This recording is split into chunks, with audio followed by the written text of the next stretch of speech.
भारतीय संविधान। ये संविधान केवल नियम और कानूनों का दस्तावेज ही नहीं, लेकिन ये प्रतीक है हमारे मुल्क का, हमारे अस्तित्व का। समाजशास्त्र के हिसाब से अगर व्याख्या करें तो एक ही नस्ल, धर्म, जबान और एक ही सत्ता को मानने वाले लोगों के समूह से बनता है एक मुल्क, एक देश। लेकिन अगर भारत की बात करें तो यहाँ बहुत सी भाषाओं, धर्मों और तमाम जातियों प्रजातियों वाले इस उपद्वीप को किसी भी तंग नजरिए से नहीं देखा जा सकता। और ऐसे देश में पुरानी रीतियों को तोड़कर, सबको साथ रखकर आगे बढ़ने के लिए एक व्यवस्था की जरूरत को ध्यान में रखकर हमारे पूर्वजों ने बनाया हमारा संविधान, हमारा आईना। ये वही आईना है जिसको देखकर हर भारतीय अपने आप को पहचानता है और भारत को संवारता भी है। तो चलिए आज बात करते हैं भारतीय संविधान की, भारत के इस आईने की। ये कैसे बना, कब बना और क्यों बनाया गया। हमारे पूर्वजों ने विश्व के सबसे अनूठे संविधान की कल्पना कर उसे लिखित रूप देने के लिए संविधान सभा में पूरे 3 साल लगाकर काम किया, क्योंकि यह कल्पना केवल एक किताब की नहीं थी। यह तसव्वुर था एक नए मुल्क का, एक नए समाज का, एक ऐसी संस्कृति का जो इससे पहले इस संसार में कभी नहीं देखी गई थी। भारतीय संविधान की मुख्य भावनाओं को व्यक्त करते हुए प्रधानमंत्री नरेंद्र मोदी ने कहा, हम जितना गौरव करें उतना कम है।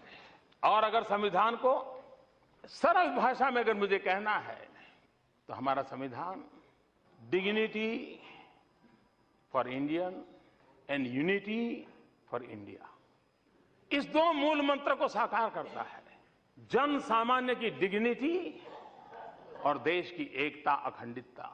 सन 1946 इसी वर्ष इस मुश्किल कार्य को शुरू किया गया था, लेकिन इसकी नींव बहुत ही पहले रखी जा चुकी थी। सन 1857 की क्रांति के दौरान बागी सिपाहियों ने हिंदुस्तान का अपना संविधान बनाने की कोशिश की थी। उनका विद्रोह तो बहुत ही जल्द दबा दिया गया था, लेकिन आजाद देश का आईन बनाने का स्वप्न नहीं मिटा था।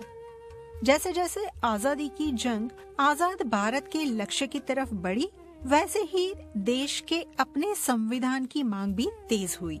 सन 1928 में कांग्रेसी नेता और जाने माने वकील मोतीलाल नेहरू ने एक आला रिपोर्ट तैयार की। इस रिपोर्ट को स्वराज संविधान के नाम से जाना गया। शायद भारतीय संविधान का ये पहला कदम था। सन 1935 अंग्रेजों ने गवर्नमेंट ऑफ इंडिया एक्ट बनाया। यह एक्ट भारतीयों की उम्मीद से कोसों दूर था और इस एक्ट की वजह से ये माना जाता है कि भारत में धर्म और मजहब के नाम की बड़ी बड़ी दीवारें खड़ी हो गई। दूसरे विश्व युद्ध में भारी नुकसान लेने के बाद ब्रिटिश राज को ये लगभग तय हो गया था कि भारत को आजाद करना होगा और इसी मसौदे के तहत भारत का संविधान बनाने और मुसलमानों को अलग मुल्क बनाने को लेकर ब्रिटिश राज ने एक कैबिनेट मिशन भेजा। कैबिनेट मिशन ने शिमला में एक बैठक बुलाई, जिसमें मोहम्मद अली जिन्ना ने भारत, पाकिस्तान और रजवाड़ों के लिए अलग अलग संविधान की बात रखी और ये बात कांग्रेस को कतई ही मंजूर नहीं थी। अंग्रेज कुछ भी कर बात को अपने पक्ष में करना चाहते थे और इसी मत के तहत 16 मई 1946 को एक और समझौते का मसौदा बनाया गया, जिसमें 2 कॉन्स्टिट्यूशन असेंबली बनाने की बात रखी गई, एक हिंदुओं के लिए और एक मुसलमानों के लिए। इसके पीछे का दूसरा कारण ये था कि अंग्रेज सत्ता एक ऐसे ढीले राष्ट्र संघ को सौंपना चाहते थे कि जिसकी लगाम हो सके तो उन्हीं के हाथों में रहे। कैबिनेट मिशन के इस मसौदे पर भी आम सहमति नहीं बन पाई।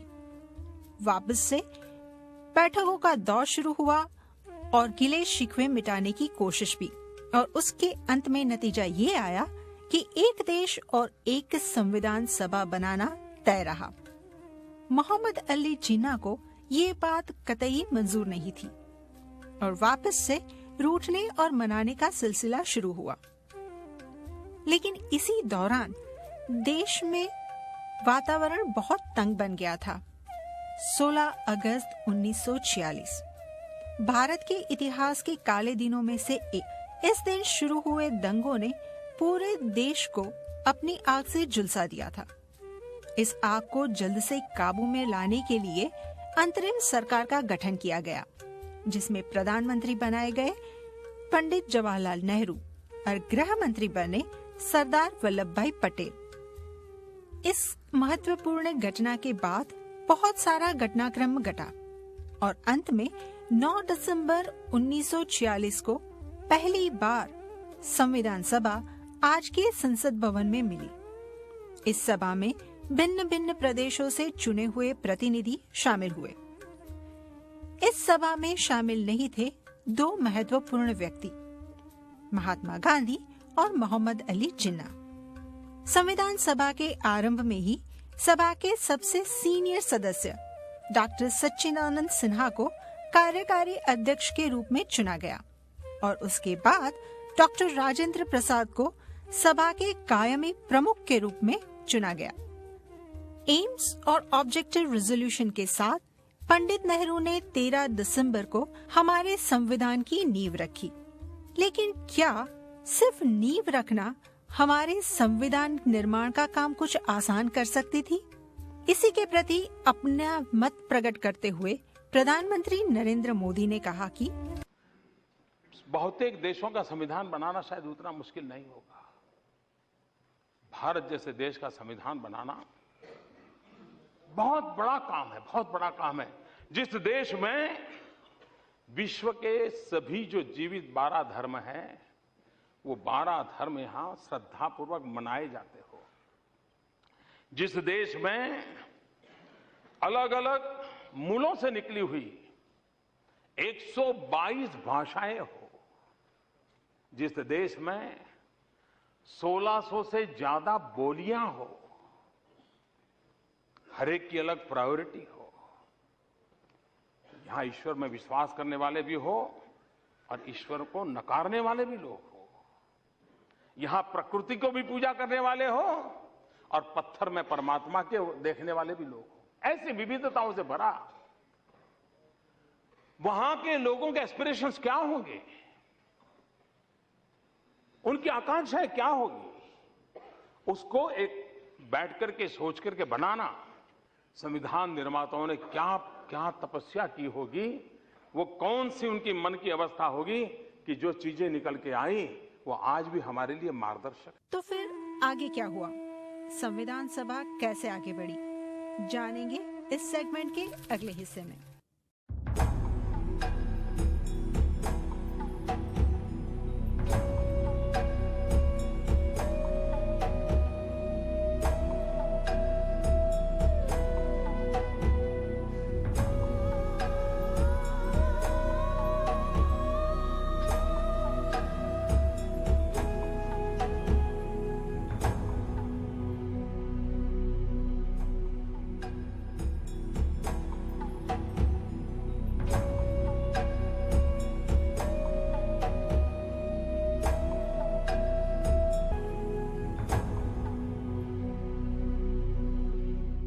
संविधान सभा कैसे आगे बढ़ी? 22 जुलाई को संविधान सभा फिर मिली अपने कार्य और मसौदे के साथ। इस सभा में सहर्ष हिंदुस्तान के नए परचम यानी कि राष्ट्रध्वज को सहर्ष स्वीकार कर लिया गया। सभा के कुछ सभ्य तो इस परचम से इतने खुश थे। जनाब सदर, मेरे ख्याल में हमारा परचम सिर्फ परचम नहीं है, इसमें हमारी उम्मीदों के रंग हैं, हमारी जद्दोजहद और कुर्बानियों की कहानी भी है।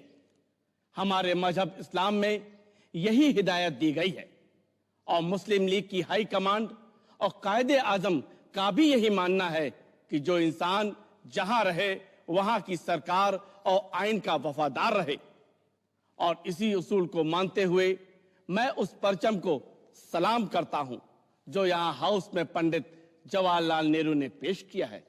अंत में 15 अगस्त की वो घड़ी आ गई जिसका बेसब्री से भारतवासी इंतजार कर रहे थे। रात की ठीक 12 बजे सभी सभ्यों ने शपथ ली। श्रीमती हंसा मेहता ने भारतीय नारियों की तरफ से राष्ट्रध्वज को संसद में पेश किया। उसके बाद सारे जहां से अच्छा गान गाया गया और उसके बाद गाया गया हमारा राष्ट्रगीत। आजादी के 5 दिन बाद संविधान सभा फिर मिली। आजादी की खुशियां तो चारों ओर थी, लेकिन अब सभा के सामने कई गंभीर चुनौतियां थी। इस समय संविधान को लिखित रूप देने का काम शुरू किया गया। तय पाया गया कि संविधान सभा के constitutional adviser sir Benegal Narsing Rau, जो पूरी दुनिया में संविधान के विद्वान माने जाते थे, सभा में पेश प्रस्तावों और रिपोर्ट्स के आधार पर संविधान का एक मसौदा तैयार करेंगे। इस मसौदे को सही रूप देने की जिम्मेवारी थी ड्राफ्टिंग कमेटी की। इस समिति के अध्यक्ष चुने गए डॉक्टर भीमराव आम्बेडकर। अब उन्हें ही तय करना था कि भारतीयों के बुनियादी हक क्या होंगे, कितने होंगे और कैसे होंगे। संविधान सभा ने बुनियादी हकों को लेकर आजादी के पहले ही एक समिति का गठन किया था। इस समिति की तरफ से कुछ सुझाव तो थे ही, जिसमें बराबरी का हक, भिन्न भिन्न प्रकार की आजादी, समता, शिक्षा, संस्कृति, जायदाद, अस्पृश्यता और शोषण के खिलाफ रक्षण और संवैधानिक सुरक्षा जैसे प्रावधान, और इसके साथ ही दिया गया मताधिकार। बुनियादी हक यानी कि फंडामेंटल राइट्स को लेकर संसद में काफी चर्चा चली। इस तरह एडवाइजरी कमेटी में 2 दिन, सब कमेटी में 11 और संविधान सभा में 25 दिन की बहस के बाद भारतीयों के बुनियादी अधिकार तय हो गए। भारतीय संविधान की दूसरी बहुत ही महत्वपूर्ण चीज राजनैतिक मार्गदर्शक सिद्धांत, जिसे directive principles of state policy के नाम से भी जाना जाता है। ये ऐसे अधिकार हैं जो न्यायालय द्वारा लागू नहीं करवाए जा सकते, लेकिन इसको लागू करना देश का कर्तव्य होना चाहिए। अब तक तो बात हुई नागरिकों के अधिकार की। श्री के.टी. शाह ने इसी दौरान सभा में बात रखी नागरिक के कर्तव्यों की। नागरिक के कर्तव्यों को संविधान का भाग संविधान सभा ने तो नहीं बनाया, लेकिन पूरे 25 साल बाद श्रीमती इंदिरा गांधी ने संविधान में जो संशोधन किए, उसके तहत नागरिकों के कर्तव्यों को संविधान का भाग बनाया गया। क्या आप जानते हैं कि भारतीयों के मूल कर्तव्य क्या-क्या हैं? पिछड़े वर्गों के आरक्षण को लेकर संविधान सभा की बहस बहुत ही तीखी हो गई। नौबत यहाँ तक आ गई कि डॉक्टर भीमराव आम्बेडकर ने सभी पदों से अपना त्याग पत्र देने का मन बना लिया। अंत में संकट मोचक बने सरदार वल्लभ भाई पटेल। क्या आप जानते हैं कि संविधान सभा में सबसे तीखी बहस किस विषय को लेकर हुई थी? शायद आपको जानकर बहुत ही हैरानी होगी कि सबसे तीखी बहस हुई भाषा को लेकर। राष्ट्रभाषा, राज्य भाषा और राज्यों के बीच संपर्क की भाषा कौन सी हो। संविधान सभा बटी हुई थी। दक्षिण भारतीय लोग अंग्रेजी को तवज्जो दे रहे थे, तो उत्तर भारत का हिंदी भाषी खेमा हिंदी को राष्ट्रभाषा बनाने के पक्ष में था। बड़ी लंबी बहस, लड़ाई, गिले शिकवे, उसके बाद वोटिंग और हिंदी को हमारी राष्ट्रभाषा चुन लिया गया। हमारे संविधान में केंद्र की कार्यसूची, प्रदेश की कार्यसूची और एक ऐसी कार्यसूची बनाई गई जिसमें केंद्र और प्रदेश दोनों मिलजुल कर काम करेंगे। इसके साथ ही लोकतंत्र को मजबूत बनाने के लिए 3 आधार स्तंभ, कार्यपालिका, न्यायपालिका और विधानपालिका को मानते हुए खास प्रावधान और नियम बनाए गए। और इस सब के अंत में बना हमारा प्रीएम्बल, हमारे संविधान की उद्देशिका, हमारे संविधान का दार्शनिक नजरिया। 24 जनवरी को संविधान सभा अंतिम बार मिली। जिसमें राष्ट्रगीत के तौर पर जनगण मन को और राष्ट्रीय गीत के तौर पर वंदे मातरम को अपनाया गया। लोकतंत्र की प्रणाली के मुताबिक राष्ट्र प्रमुख यानी कि राष्ट्रपति का चुनाव भी करना था।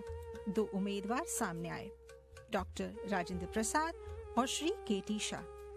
लेकिन 3 साल से संविधान सभा का प्रमुख पद संभालते हुए डॉक्टर राजेंद्र प्रसाद को संविधान सभा के सभ्यों ने भारत के प्रथम राष्ट्रपति के रूप में चुन लिया। अब देश आजाद था, लोग आजाद थे और अब लोगों को तय करना था कि भारत की दिशा और भारत की प्रगति कैसे हो।